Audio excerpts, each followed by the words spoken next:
पूरी दुनिया में मशहूर, भारत की सबसे बड़ी और पुरानी, राष्ट्रीय और अंतर्राष्ट्रीय पुरस्कारों से सम्मानित नौटंकी लोक संगीत की पहचान गंगा प्रस्तुत करते हैं अपनी नई नौटंकी।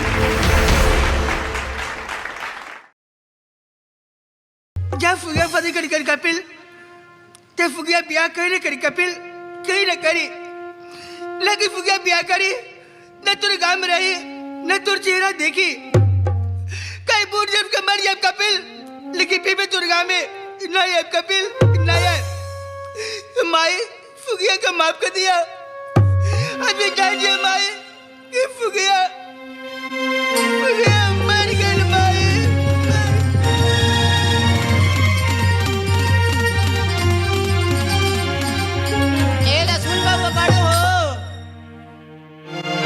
बाबू बो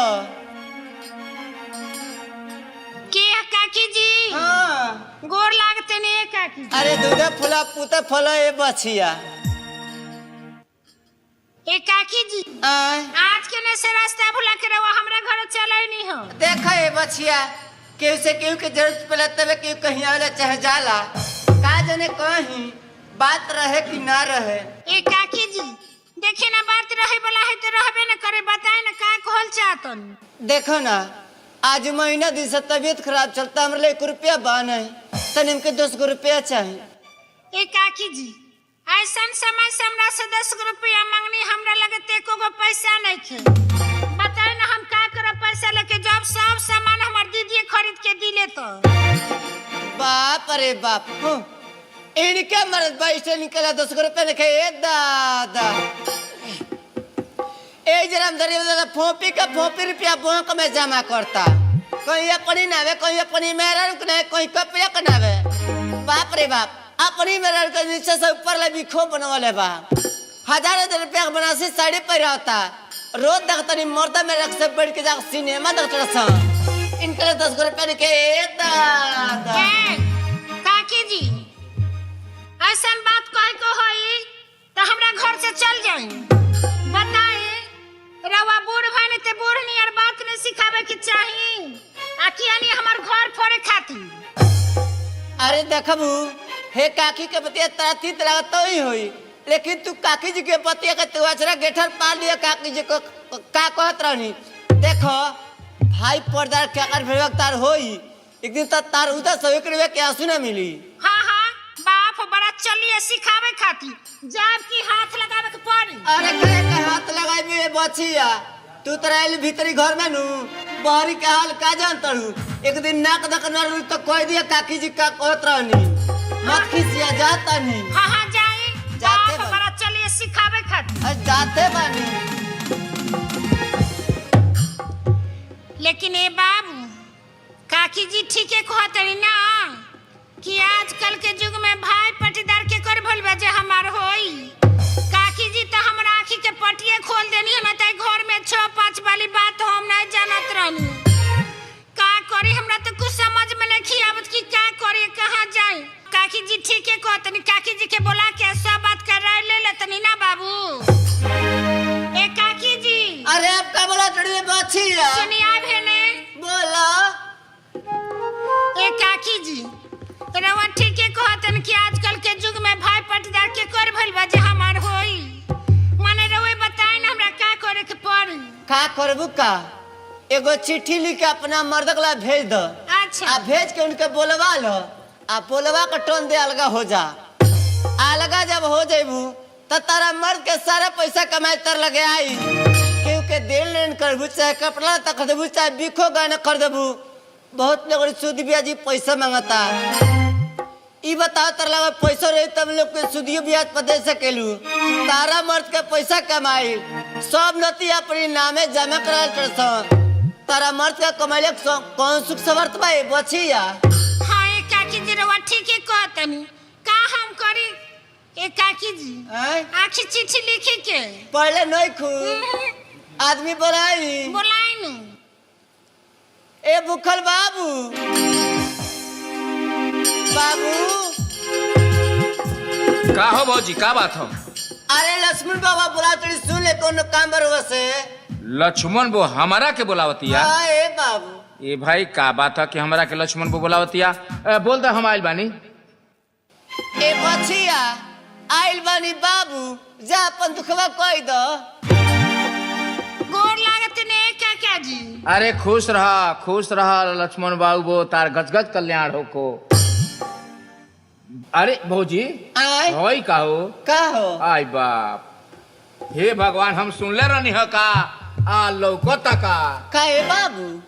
अरे जब गवनमा आइल हो तो मौगी मार गली गली हाला कर ले कि बाप रे बाप इतना मोट तगड़ा बिया, गुल्ली की तरह छटकतिया, ई तो साफा गली गली बिया हो। हुक चिंता से। हुक चिंता? हाँ। अच्छा ये बताओ हमारा के काहे के बोलौलो सिया? हाँ काका जी देखी ना, आज हमार महीना दिन से तबीयत खराब चलता। अच्छा। दवा भी रोके, कोनो झांकी पर आवत ना खसे कोनो। हमरा एगो चिट्ठी लिखावे के बा कलकत्ता खातिर, ओई में यही लिखावे के बा। हाँ। अगर हमार मुंह देखे के बा त घरे रुआ जल्दी आई। अच्छा। नहीं भाई भौजे के कमा के खियावे के बा त रुआ जिंदगी भर बैठ के कमा के खियाई। हमू चलत नहीं हर में हमू सोच ले रे बनावे घर में। अब आई घर में हम 1 मिनट न रहबे, घर से तो जेबे करब, लेकिन ये तोरे ना जाबे घर से। कौन सवारी से जइयो? नहीं। हाँ। सवारी के फिर बानी घर में आग लगा के तब जा। अरे बाप रे बाप, ऐसा मत करिए दादा, तो से बता देता नहीं कि सटले घर बा, अगर अपने घर में त्याग लगेबे तो हमार घरवा बची, हमारो घरवा जर जाइए दादा। अब हम जंगरो नहीं के कि 2 बोझा पत्थर काट के यार कर रहो। ऐसा मत कर, अगर चिट्ठी लिखे वाली बात बा तो हम चिट्ठी लिख लेता नहीं, ले जाके पत्थर देवा लेटर बॉक्स में डाल देता नहीं, चिट्ठी पहुंचत मन हफ्ता दिन में तार सगरी समाचार मिल जाई। ए काका जी रवा पैसा के चिंता तन को मत करब। अब न वहां के ते सब पैसा रवा के जोड़ जोड़ के हम दे दे, आ वहां के नहीं दे तो सब भी को बेच के रवा के हम चुका देब सब। हे भगवान, बताई न एकरा पैसा के कमी बा? एकरा महीना दिन पर आवते रहेला हरदम। एगो काम करी का? चिट्ठिया लिख के आरवा लेके चल जाए कलकत्ता, ठीक रह? मान ली डाक से छोड़ब तक काज ना कहिए जाए कहिए नहीं। ठीक कहतड़ू भौजी, अब हम कलकत्ते नजर आए जाए। अब चलो तानी, भले हमार 2-4-10 हजार लागो कोनो बात नहीं खेतो से बताता नहीं कि अब हम कलकत्ते नजर आए। ठीक बा काका जी, गोर लागत। ए बचिया हम चलतनी, अकेले बानी, खाना दाना बनावे के बा। ठीक बा काकी जी, जाए गोर लागत। भगवान तरह के बढ़ंती कर जोड़ा बेटा दे से के नारे पूरे। आही बाप आई घर में 6-5 वाली बात हम ना जानत रहनी है। हमारे बाबू ई त भीतरे है पुआ पाकते दादा या अभी पुआ नहीं पाकी। कहतनी 5,000 10,000 15,000 रुपया कमा के भेजतनी, का होता सब पैसा के तय दोनों जना मिल के घर में गुलछरा उड़ावत। अब ऐसा नहीं हो कि हमू चलता नहीं सूते न बनाम न रेली लोग। हाय कपिला को ए भौज तनी दूध गरम दा बनातिया चल अब आज तोहरो के लुअठ पियावतन। आई घर में 3 गो चूल्हा 3 जगह नहीं कोईनी तो फिर हमार नाम सीता नहीं। चलो तनी आ ढंग से घर भर का साज दे।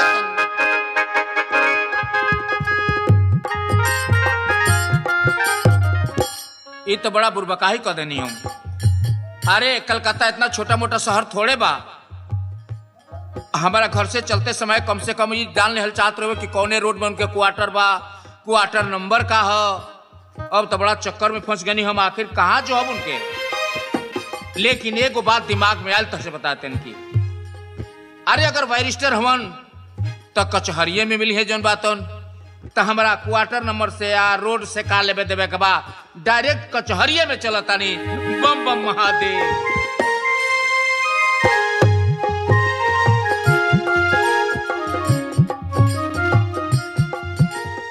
क्या बताएं, शायद हमारे ऊपर भैया बिल्कुल नाराज हो चुके हैं, एक भी पत्र नहीं भेज रहे। आप आज अपने भैया के नाम से 10,000 रुपया भेज रहा हूँ, पैसा पाते भैया खुश हो जाएंगे। उसके बाद हमारे पास अवश्य पत्र भेजने का, उसके बाद हमें ड्यूटी भी देखना है, लेकिन सबसे पहले मैं पैसा ही भेज रहा हूँ।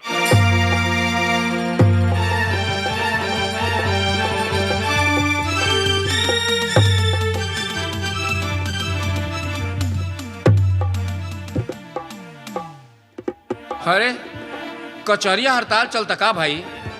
केहू वकील वकील के चाहे बैरिस्टर साहब केहू को पते नहीं क्या लागत।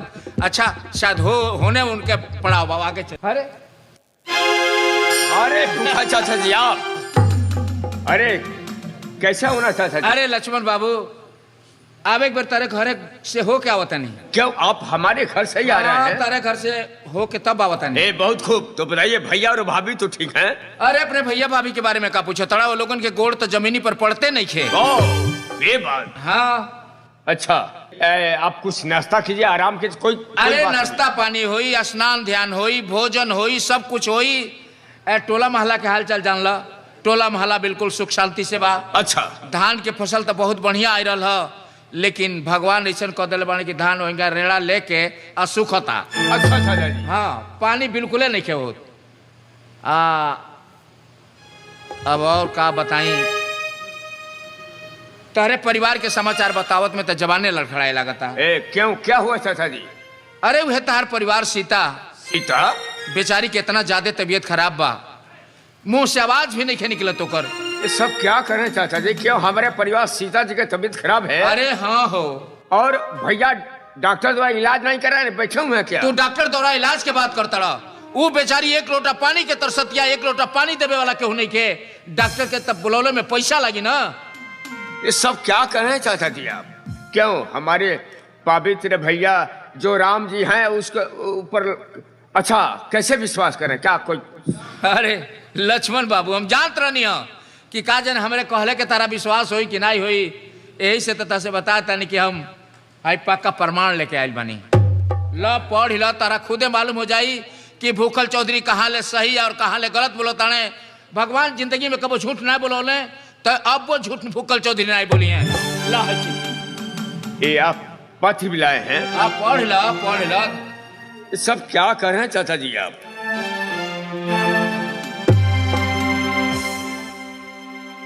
ये क्या, ये क्या सोच सकता है? वाह भैया वाह, पैसा पाती आपका दिमाग खराब हो गया। अरे पैसा हम कमा रहे हैं और पैसा का नाजायज फायदा आप उठा रहे हैं। भूखल चाचा इसलिए क्षमा चाहता हूँ, हमारे साथ हमारे ये बहुत परेशान हुए हैं। मगर अभी और इसी वक्त घर चल रहा हूँ चाचा जी, और जितना से पैसा भेजा हूँ, एक बार 5,000 के बाद 10,000 के बाद 20,000। भूखल चाचा चलते सारे पैसा की हिसाब करके ही रहेंगे। अरे तारी पावर के बाद वाह भेजले बड़ा तो हिसाब ले ये सकेला, ये के नहीं कह सकला भाई। अच्छा वो क्या आप हमारे पास खबर जैसा थी, वरना मैं बर्बाद हो जाए। आइए पैसा की हिसाब करके ही रहूंगा। आइए हमारे साथ। वाह कहत है कि अगर आप नहीं आए होते तो हम बर्बाद हो जाते। बताई जौने गांव में भूखल चौधरी ऐसा माइंडेड आदमी होई, ओइजा के आदमी बर्बाद होई। सब लोग आबाद रही, सब लोग आबाद रही। अब आग धो ले बा और वो से बताया तनी कि चल के थोड़ा सूखल खौर डाल दिया जाओ कि जल्दी जर के समाप्त हो जा। बम बम महादेव।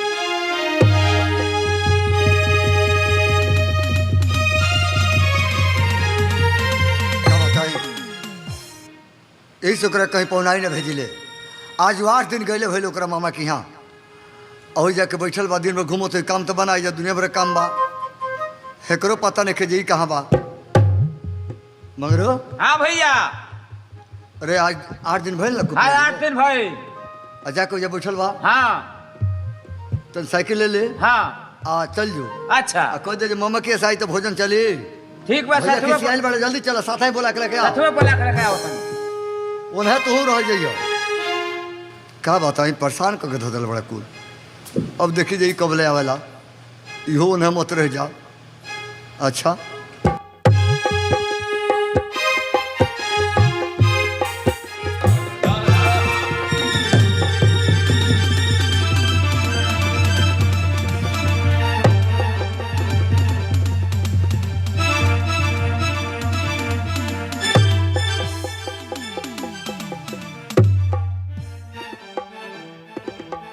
अरे भाई लक्ष्मण के मन तो बड़ा दुख में बा। इनके मन दुख देख के हमके तो लागता कि बाबू जौन कमो का तो कमो छूट गई का दोनों। क्या लक्ष्मण यही के लेके चिंता कर बड़ो परेशान बाड़ो कि ये बात के भैया जनिहन तो बोलिहन नाराज होइहन पागल कहीं का। तेरा रुपया पूछा कौन बस देखे। अरे तू आ गई तो के देख लेनी हमके सब कुछ मिल गई बाबू। बाकी होशियार हो के भी बहुत बड़ा गलती कैले बड़ो। बताओ जब तो के घर ही आवे करा लो तो कम से कम हमारे को चिट्ठी भेज रही तो भैया फला तारीख फला दिन के हम घरे आवता नहीं तो इतना जरूर कैले रहती। टायर बल्ले का टीशन बनाई रहती। इतना दूर से पैदल चल के ये धूप में देह पर कष्ट उठा के और दुआरी पर आकर चोर नहीं खड़ा वाला कुछ बोलता ना चला तो। अरे बस बस, बहुत हुआ ड्रामा रामधारी जी, बहुत हुआ ड्रामा। ये आपका ड्रामा बर्दाश्त नहीं कर, बिल्कुल बर्दाश्त नहीं हो रहा है।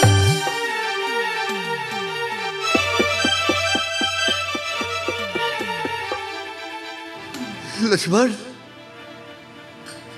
ये तो के का हो गई। आज हमरा के तू रामधारी जी कह डाला। अरे हाँ हाँ, अभी तो सिर्फ रामधारी जी कहे हैं। ऐसा ना हो जाए कि तुम्हें रामधारिया के नाम से हमें बुलाना पड़े।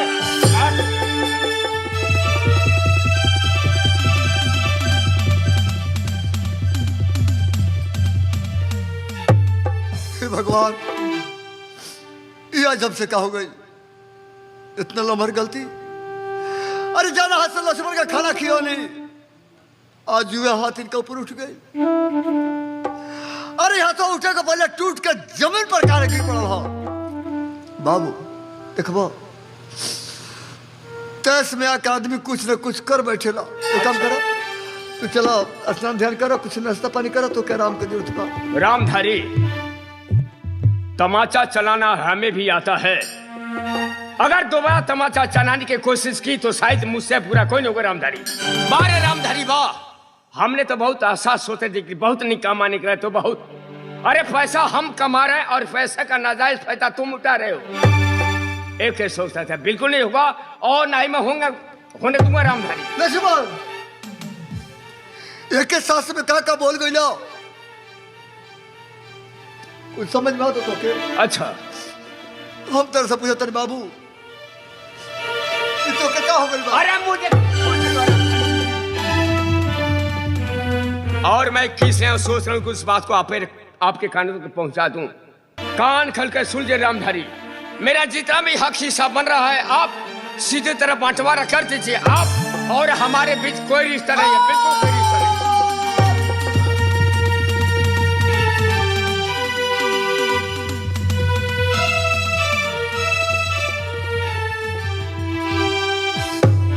लक्ष्मण ये अपना दिल में क्या सोच ले बाबू।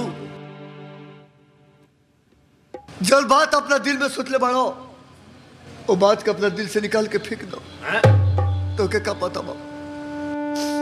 अरे धरती हमार माई है, इनका का टुकड़ा टुकड़ा ना हो के देना। अरे बिल्कुल करना होगा, टुकड़ा टुकड़ा रामधारी बिल्कुल करना होगा। तुम्हें क्या पता है, पैसा कमाने वाले व्यक्ति तो समझते होंगे कि कितने मेहनत से पैसों कमा जाता है, लेकिन खर्च करने वाले कुछ समझने गए।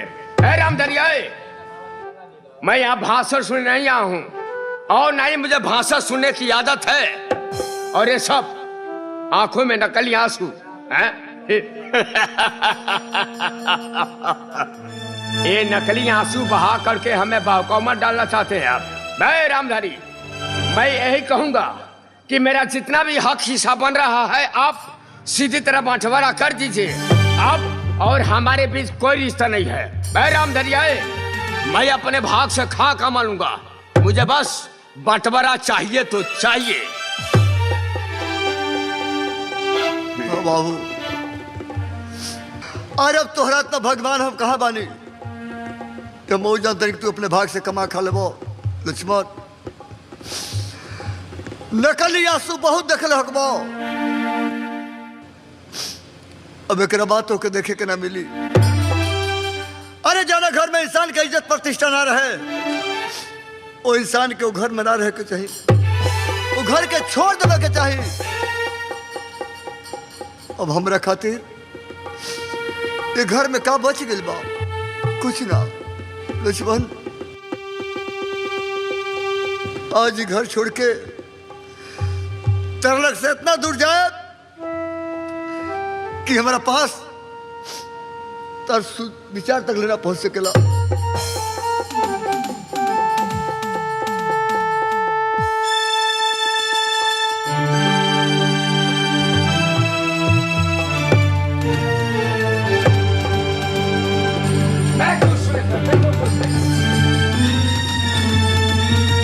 घर का मालिक या ग्राम सभा का मुखिया हो जाने का मतलब ये नहीं कि जो मर्जी है वही करे। अच्छा हुआ कि हमने बंटवारा करा लिया, शायद बर्बादी से तो बच गए। अब तो सिर्फ कमाना है, खाना मौज। अरे आइए भूखल चाचा, बंटवारा हो गई। आइए आइए आइए। ठीक आप जैसे कहे वैसे हमने बंटवारा करा लिया चाचा। बंटवारा हो गई? बिल्कुल। आ गांव में कि केहू पंच प्रधान अइबो ना कल, बंटवारो हो गई। ए भूगोल चाचा जी, इसमें पंचायत की क्या जरूरत थी? हम तो अपना बंदा था। हाँ हाँ हाँ, 1/3 के हिस्सेदार है अब तो सिर्फ हमने अपना हक लिया। एक बात बताओ, तू रहबा कलकत्ता, है हम तो कहब कि जौन तार हिस्सा मिलल बा खेतवा, अच्छा अपने गांव में कोनो ईमानदार आदमी के देख के दे दा, ज्योति बोई है। कुछ वहू के मिलल करी या कुछ तोहरो के दिहल करी। ओ भूखल चाचा जी, आप इतना होशियार हो करके भी बेवकूफों के जैसे बात किया करते हैं। अरे आपके जैसे सही और ईमानदार इस गांव में दूसरा कौन है? हाँ हाँ हाँ हाँ, बिल्कुल नहीं। अरे कोई नहीं। हमारे उत्तर प्रदेश का रजिस्ट्रेशन करावल बा ईमानदारी के। और मैं सोच रहा हूँ कि मेरा जितना भी हक हिस्सा मिला हुआ है मैं आपको ऊपर सौंप दूं, कैसा रहा? तहार बात हम भला कैसे काट सकिले तसे बताए तनी की। भूखल चाचा, सही और ईमानदारी के साथ हमारा खेती गृहस्थी कराइएगा। मैं आपके लिए आपका खर्च महीने में 5,000 रुपया भेजा करूंगा। क्यों? वो तू 5 रुपया ना भेजबो तो अपने ब्लॉक में प्रथम स्थान तो रहबे करी कृषि में। तू का बुझल? लेकिन कान खोल करके सुन लीजिए भूखल चाचा, हमारे खेत में या हमारे हिस्से में रामधारी का कोई भी परिवार अगर पैर रख दे तो मार कर हाथ पर तोड़ दिए, बाकी हम देख लेंगे। लक्ष्मण बाबू, भूखल चौधरी कितना कमजोर समझता रहो?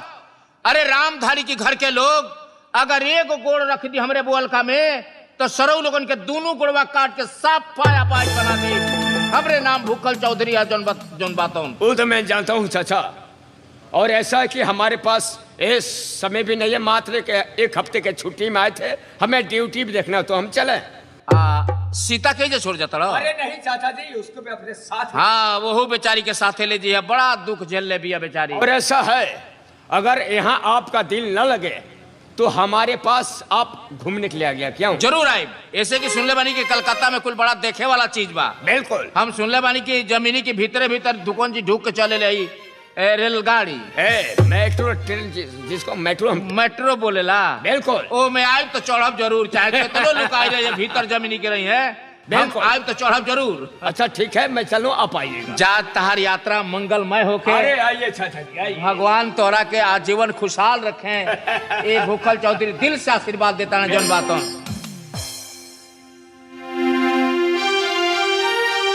अब रमधरिया अपने आप ठंडा हो जाई। बड़ा गर्मी हो गई रहा लक्ष्मणवा के पैसा के। अब इश्क दाई इश्क है, रोता है क्या?